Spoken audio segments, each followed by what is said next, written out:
del ministro de Economía, Luis Toto Caputo. Estamos convocando porque para contarles cómo va a seguir lo que es la segunda etapa de este plan de estabilización. Pero déjenme entonces, como siempre, arrancar un poco contando la historia recibida, porque esto siempre pone de alguna manera en perspectiva lo que podría haber pasado y la situación en la que estamos hoy.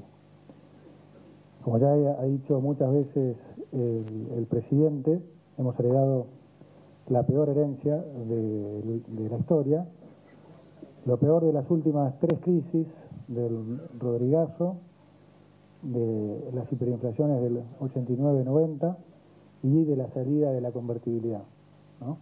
Piensen que de vuelta en cada una de esas situaciones se terminó en crisis.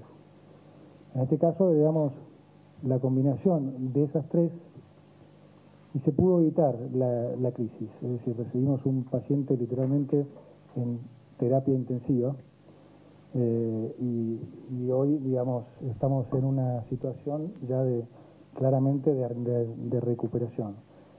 Se dio un déficit consolidado, y eso es algo que se va a entender mejor hoy, un déficit consolidado entre Tesoro y Banco Central de 15 puntos del producto, 5 puntos déficit del Tesoro, 10 puntos de déficit en el Banco Central. Reservas netas negativas por 11.200 millones de dólares. Esto, para que la gente entienda, quiere decir que no es que ya el Banco Central no tenía dólares propios, sino que incluso se habían vendido los dólares de los depósitos de la gente. Además, enfrentábamos vencimientos inmediatos con el Fondo Monetario Internacional en diciembre mismo y con el mercado en los primeros días de enero, por lo cual también recibimos el país virtualmente en default con el fondo y con el mercado. Además, había una deuda con los importadores de 60.000 millones de dólares. Esa deuda con los importadores generaba un problema adicional, que es que estaba rota la cadena de suministro de proveedores del exterior con los importadores, lo que generaba una mucha mayor incertidumbre al momento de formar precios. Además, había una deuda con los importadores de 60.000 millones de dólares. Esa deuda con los importadores generaba un problema adicional, que es que estaba rota la cadena de suministro de proveedores del exterior con los importadores, lo que generaba una mucha mayor incertidumbre al momento de formar precios, porque claramente no se sabía el valor de reposición, lo que alimentaba mucho más la probabilidad de una hiperinflación. No es entonces, digamos, una casualidad que el 85% de la gente esperaba una hiperinflación, producto de todos estos desequilibrios. Además, teníamos una inflación por encima del 200% anual, particularmente en diciembre. La inflación arrancó en el 1% diario, la semana siguiente llegó al 1,5% diario, y como siempre dice el presidente, si tenemos en cuenta la inflación mayorista de diciembre, que fue del 54%, eso daba un anualizado de 17.600. Y todo esto con la mayoría de los precios en la economía, como se dice, pisados. Dólar, combustibles, tarifa, alimentos, y sobre todo un enorme, como digo, desbalance en el mercado de dinero, entre la oferta y la demanda de pesos. Había 3 bases monetarias en pasivos remunerados, para que la gente entienda lo que eran antes las LEVAX, después fueron LELIX y ahora son PASES. Esa fue la situación que se heredó y que claramente requería un programa de shock.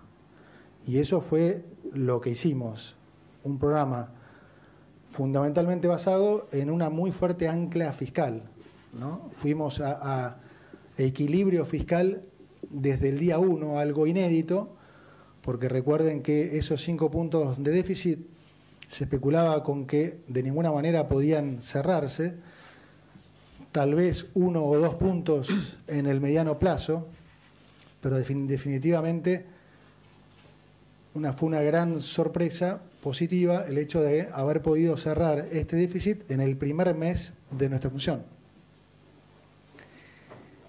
Esta, como hemos explicado muchas veces, siempre fue el déficit fiscal siempre fue el corazón del problema, y por eso era muy importante que la gente entendiera este concepto, porque como dije muchas veces, siempre se le echó la culpa a las consecuencias que ha generado ese déficit fiscal. Siempre se le ha echado la culpa a la inflación, a la deuda, al dólar, y siempre se ha tratado de resolver esas consecuencias en vez de atacar el corazón del problema, que siempre ha sido el déficit fiscal. Entonces nosotros decidimos, con un enorme poder de convicción del presidente de la Nación y un mandato de hacer esto al mismo tiempo que cuidábamos a los más vulnerables, cosa que hemos cumplido, y como hoy bien decía también el presidente en una entrevista a la mañana, lo hemos hecho también sin generar ninguna, ninguna consecuencia arbitraria negativa contra la sociedad. Es decir, no se hizo ningún plan Bonex como se esperaba, no se generó ninguna crisis para poder tener una recuperación después más sencilla, no se violaron contratos, todo se hizo, digamos, dentro de las condiciones de normalidad. Esto es, como digo, muy importante tenerlo en cuenta, porque es el corazón de cómo nosotros pensamos. Ahora bien, como dije, estamos acá porque estamos ya en lo que nosotros consideramos lo que sería la segunda etapa de este plan de estabilización, que consiste esencialmente en ir a emisión, no voy a decir cero, después el presidente del Banco Central lo va a explicar bien, a cerrar la segunda canilla de emisión. Recuerden que tenemos 3 canillas de emisión monetaria. Una es el déficit fiscal, la segunda son los intereses que el Banco Central paga por esos famosos pasivos remunerados, LEVAX, LELIX, PASES, y el tercero es cuando el Banco Central compra dólares, que digamos que es el único efecto, si se quiere, de emisión que no es dañino, porque de alguna manera está siendo compensado por mayor acumulación de reservas. Entonces, en la primera etapa se cerró la canilla de la emisión de dinero por déficit fiscal, algo de lo cual se abusó enormemente durante el gobierno pasado, ¿no? Y que generó todo este desbalance y esta inflación que hemos visto y que estamos viendo. En esta segunda etapa, entonces, estamos cerrando el grifo de lo que es el segundo canal de emisión, que es los intereses que el Banco Central paga por los pasivos remunerados. Santiago después va a explicar este proceso en mucho más detalle. Y esto, digamos, ¿por qué lo estamos haciendo? Porque queremos dar mayor certidumbre y mayor solidez aún al programa económico, para que de alguna manera deje de haber ansiedad con respecto a cuándo va a ser la salida del cepo cambiario. Alguno dirá, se están enamorando del cepo. No ese es el caso. Lo que nos hemos enamorado es del orden macroeconómico. Y de lo que nos hemos enamorado es de no generarle un problema a los argentinos. Entonces, para nosotros, la salida del cepo es una tercera etapa, ¿sí?, que va a ser una etapa de crecimiento y de salida del cepo, en la cual, como ya he dicho muchas veces, no nos hemos fijado una fecha, nos hemos fijado parámetros que esencialmente implican orden macroeconómico, para que cuando hagamos esto estemos nosotros lo más seguros posible que no va a generar ningún sobresalto en la gente. ¿Qué quiere decir sobresalto? Bueno, alguna potencial suba del dólar, que como saben eso genera más inflación, desempleo, todas cosas que los argentinos ya han visto durante mucho tiempo. Entonces lo que nosotros buscamos aquí es que la gente entienda la robustez de este programa y que esto nos va a permitir, digamos, profundizar lo que hemos venido haciendo, profundizar el proceso de desinflación y de esa manera, como digo, darnos el tiempo que consideremos necesario para que podamos salir también de las restricciones cambiarias cuando las condiciones macroeconómicas estén dadas. ¿Cuánto poco? Gracias. Bueno, un poco complementar los detalles de qué es esta fase 2 y qué implica cerrar esta canilla y por qué es tan importante cerrar esta canilla, esta segunda canilla de emisión monetaria. Todo esto es un esfuerzo, es seguir profundizando el esfuerzo de saneamiento del balance del Banco Central. ¿Qué quiere decir sanear el balance del Banco Central? Al final el Banco Central es el que emite los pesos que todos tenemos en la sociedad y cuanto más sólido sea el balance del Banco Central, más sólido es el respaldo que tienen esos pesos. ¿Qué es un balance más sólido? Es un balance que tiene mejores activos y menos pasivos. Los mejores activos los venimos logrando con la acumulación de reserva hasta ahora. La recuperación por el lado del pasivo es reducir el monto de los pasivos, reducción en términos reales que se viene haciendo de esos pasivos y reducir los intereses que generan esos pasivos sobre el balance del Banco Central. Como comentó recién, los pasivos son principalmente los pasivos remunerados del Banco Central los que generan un problema, que son lo que eran las LEVAX, que después pasaron a ser las LELIQs, que hoy son los PASES. Esos pasivos remunerados pagan intereses y esos intereses se pagan con emisión monetaria. Para darles una idea de tamaño y de magnitud. Cuando comenzamos la gestión, los pasivos remunerados que estaban en el balance del Banco Central emitían el equivalente al 40% de la base monetaria todos los meses. ¿Qué es la base monetaria? Usémosla como un proxy de cuántos pesos demanda la sociedad, cuántos pesos quiere tener la sociedad, la gente en su bolsillo, en el agregado. Bueno, todos los meses se emitían 40% de ese monto adicionales solamente como componente de intereses sobre los pasivos del Banco Central. Esto era 2 veces lo que se emitía por el déficit. O sea, los intereses sobre los pasivos del Banco Central pasaron a ser mucho más relevantes que lo que se estaba emitiendo por déficit. Y ahí también se comprometía mucho, algo que voy a comentar un ratito, que es la herramienta esta de la tasa de interés como herramienta de política monetaria. Todas las discusiones de si sube la tasa, se baja la tasa, para el Banco Central empezaba a generar un conflicto, porque si subía la tasa para que el peso se haga más atractivo, tenía que emitir más pesos como resultado de los intereses sobre sus pasivos, que lo hacía menos atractivo. Entonces, era un equilibrio muy fino y muy difícil de lograr. Por eso el foco inicial fue reducir fuerte esos pasivos y aumentar los activos. ¿Cómo vamos a hacer para recuperar o para terminar de emitir pesos como consecuencia de los pasivos del Banco Central? Sincerando a quién le corresponden estos pasivos. Estos pasivos tienen un origen en el déficit fiscal.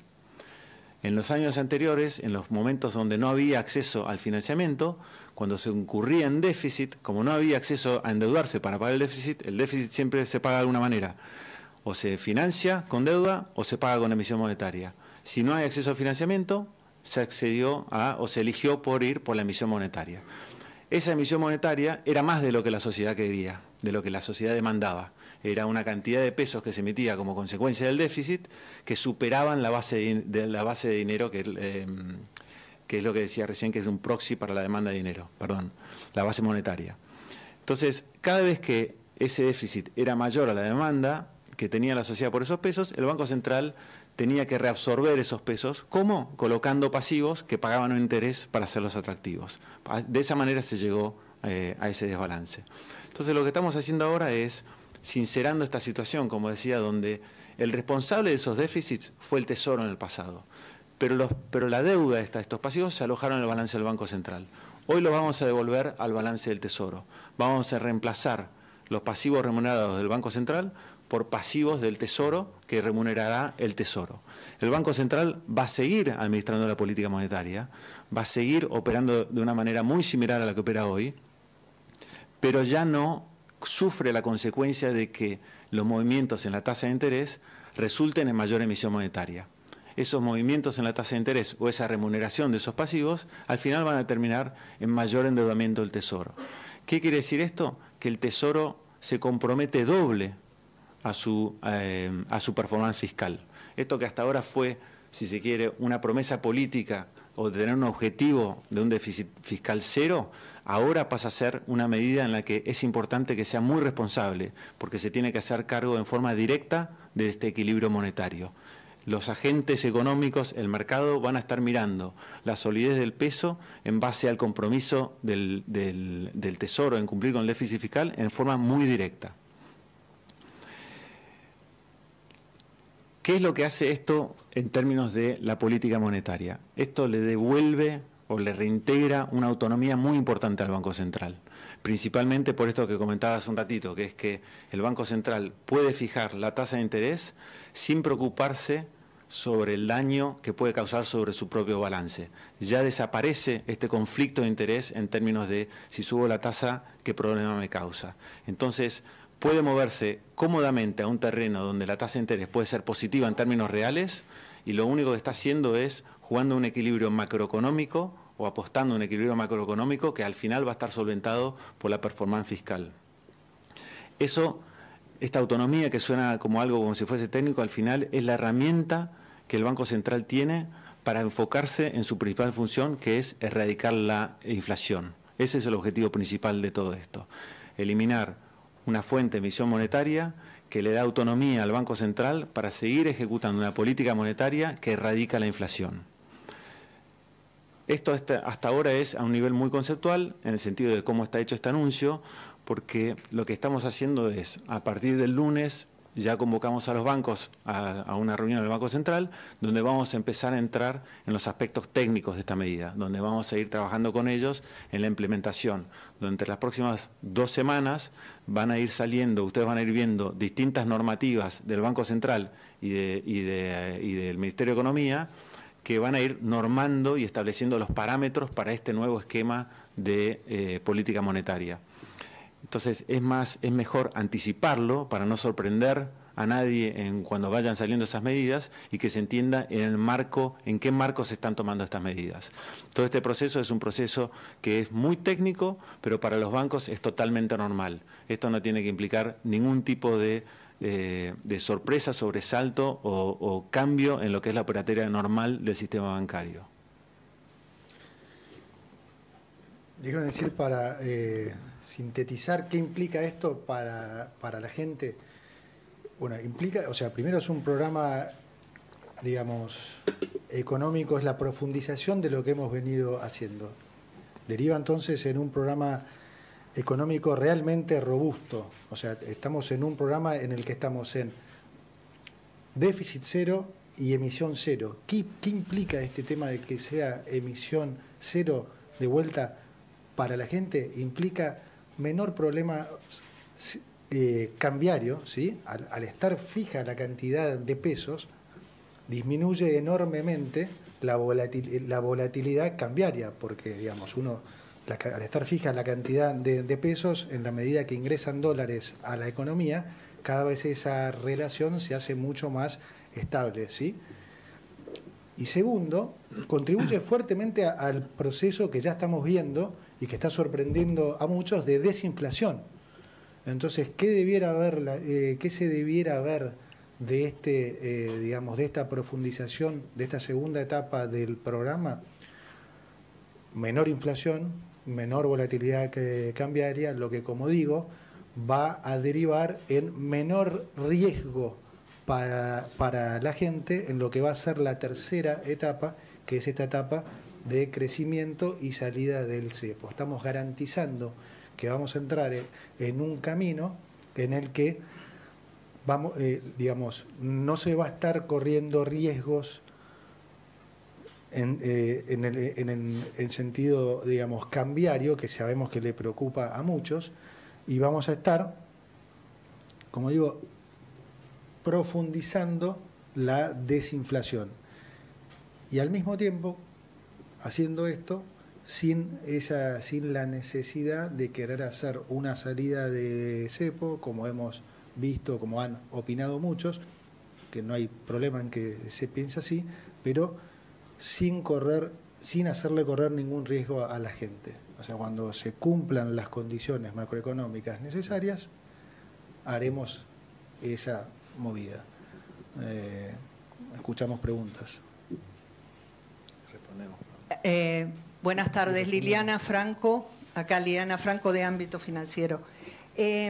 Usted, el ministro Caputo, planteó que van a establecer parámetros para lograr la salida del cepo. Infiero que algunos parámetros son metas inflacionarias y también meta de acumulación de reservas. Si pudiera precisar un poco de las características de esos parámetros. Y para el titular del Banco Central, Bausili, preguntarle lo que usted definió para el tema del sinceramiento, ¿va a ser a través de bonos? ¿Ya han conversado con los bancos? Muchas gracias. ¿Voy yo primero? ¿Sí? No, gracias, Lili. Con los bancos tenemos la primera reunión el lunes a la mañana, están convocados. Básicamente,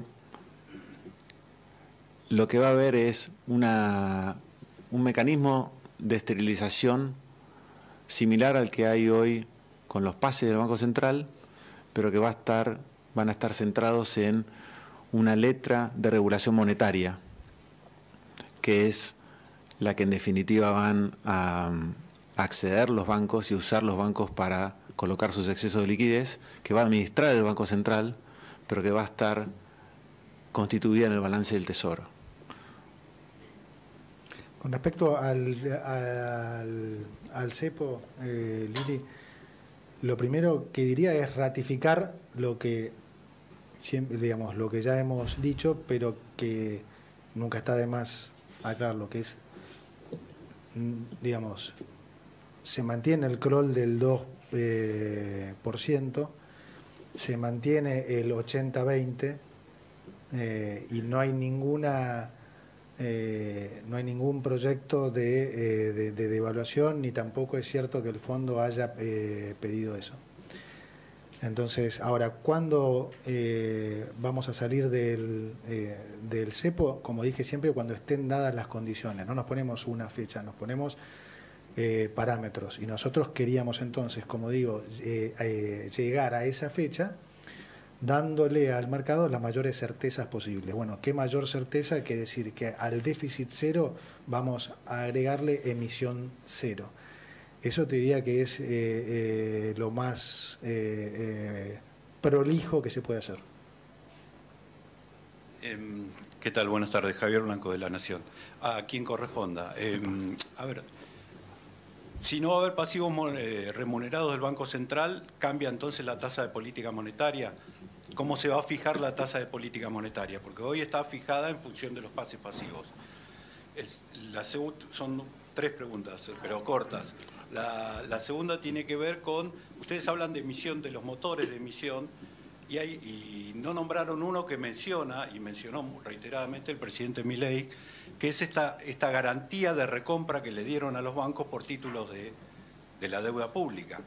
Entonces ahí no se terminaría la posibilidad de que se emitan pesos, porque ellos pueden ejercer esa opción. ¿Cómo están pensando la solución para eso? Y si esta segunda etapa tiene plazos. ¿Cómo? Perfecto. No, esta segunda etapa no tiene plazos. La tasa de política monetaria va a seguir siendo fijada por el Banco Central y la letra de regulación, estamos entrando en aspectos técnicos, la letra de regulación monetaria va a ser una letra que emite el Tesoro y que tiene un cupón flotante. Y ese cupón flotante es efectivamente la tasa de política monetaria. Han habido en el pasado instrumentos similares, letras, bonos, que son flotantes con tasas fijadas por la política monetaria.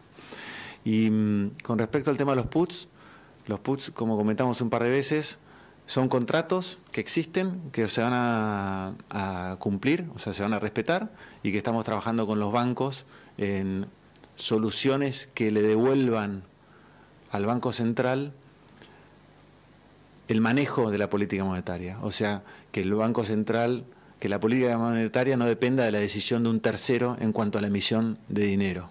Es un proceso muy técnico, muy complejo, en el que estamos trabajando muy bien con los bancos y estamos muy confiados que vamos a ir encontrando soluciones. También es importante por ahí aclarar que esta es una modalidad, sí, que no es nueva, no es que estamos inventando nada, sino que por el contrario, con esto nos estamos asimilando, pareciendo mucho más a un banco central normal. Buenas tardes, Agustín Massa de Infobae. Les consulto, por un lado, si ustedes van a pedir que ahora los bancos suscriban a letras a más largo plazo, si ahí no va a haber un descalce entre lo que se está pagando a los ahorristas y un poco lo que paga el Banco Central, que es a un día.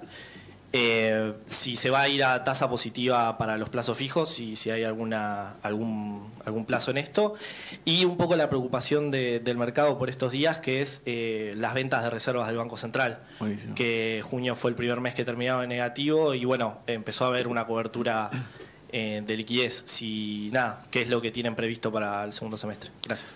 Bueno, primera pregunta, no vamos a pedir ningún plazo. O sea, acá las transacciones que se hacen en el mercado financiero se hacen a término de mercado y el Banco Central continúa administrando el plazo de un día a través de la tasa de política monetaria y el resto de la conformación de la curva de instrumentos financieros quedan bajo responsabilidad del Tesoro, que los usa principalmente como financiamiento de sus vencimientos de deuda porque ya no tiene déficit. Las tasas de interés tienen mucho más espacio y es mucho más razonable pensar que van a ir a terreno positivo en términos reales. Pero yo solo puedo hablar de la tasa de interés de la política monetaria. El resto de las tasas de interés se fijan por los mecanismos normales de funcionamiento del mercado y de la economía. Y entonces, ¿cuándo la tasa de interés de los plazos fijos va a ir a terreno positivo o no, en términos reales? Es algo que se va a ir determinando según la dinámica del mercado. Es razonable creer que eso va a ir hacia ese sendero a medida que siga creciendo el crédito privado, a medida que siga creciendo la economía y que los bancos vuelvan a su negocio tradicional de intermediación financiera. Y por último, qué buena la pregunta de las reservas, porque es algo que da vueltas bastante, genera algo de ansiedad. El movimiento de las reservas en Argentina todavía, con la alta dependencia que hay del sector agropecuario, es muy estacional. Es tan estacional que en la época de cosecha es muy típico que se acumulen reservas y en el invierno es muy típico que se pierdan reservas. Eso, para aquellos que leyeron las revisiones de acuerdo con el fondo, ahí se incluyen metas de reservas trimestrales y se ve perfectamente que en nuestro programa, ya en diciembre y acentuado en la revisión de marzo, se contemplaba que a partir de junio hasta septiembre se pierden reservas. Es lo que pasa prácticamente todos los años en Argentina. Y en el último trimestre se recuperan. De hecho, de acá a septiembre se debieran perder, dentro de lo que es el programa estipulado, 3.000 millones de dólares. A veces 4.000, a veces 2.000. Pero eso es lo totalmente normal. Que junio haya terminado donde terminó, creo que terminó menos 54 millones, o sea, prácticamente cero, y no un poco más positivo, es solamente consecuencia de que este invierno se adelantó. El mayo fue el mayo más frío que hay en registro. Y eso hace que importemos más gas para calefaccionar en estos meses del año. Si junio viene más leve o julio viene más leve, puede ser que eso amengue un poco. Pero no es sorpresa, es lo que se espera, es lo que anticipamos y es lo que anticipábamos en el diseño original de diciembre del año pasado. Perdón, sí. La primera pregunta era sobre el posible descalce entre los depósitos de los ahorristas y ustedes están viendo a los bancos que suscriban la letra Está buena la pregunta. No le pedimos nada a nadie. Los bancos naturalmente tienen un negocio de descalce. Es la forma en que los bancos en el mundo generan un retorno. Se fondean a corto plazo con los depósitos de la gente y prestan a veces a hipotecas, a veces a créditos prendarios, a veces a créditos personales. Por lo general hay un descalce. Es raro que la gente haga depósitos en los bancos a 25 años y existen hipotecas a 25 años. Acá los bancos tienen opciones para elegir. Típicamente lo natural no es que se coloquen a tasa del Banco Central a un día. Típicamente los sistemas financieros en el mundo están calzados en liquidez o están cortos de liquidez. Van al Banco Central para pedir liquidez. Nosotros sufrimos todavía una anomalía como consecuencia de los déficits fiscales del pasado que se financiaron con emisión monetaria, que nuestro sistema está sobrecargado en liquidez. A medida que rebuscamos las fuentes de emisión de monetaria, eso se debería ir normalizando. Voy a hacer un número de comparación. Hoy la base amplia, quiere decir los pasivos del Banco Central en pesos, constituidos por el circulante, más los pases, los pasivos remunerados, son aproximadamente 8 puntos del PBI.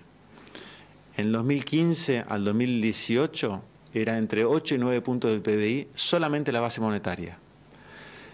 Si la demanda de dinero aumentase en Argentina de modo tal que se fuese a los niveles donde tradicionalmente estaba, entre 8 y 9 puntos del PBI, solo por esa transición desaparecerían los pasivos remunerados del Banco Central. En ese caso el sistema estaría equilibrado en su liquidez y los bancos no vendrían al Banco Central a depositar sus excedentes de liquidez en la ventanilla de pases o en los instrumentos en las letras de regulación monetaria, sino que estarían todo el tiempo pidiéndole al Banco Central liquidez como pasa en otros países del mundo.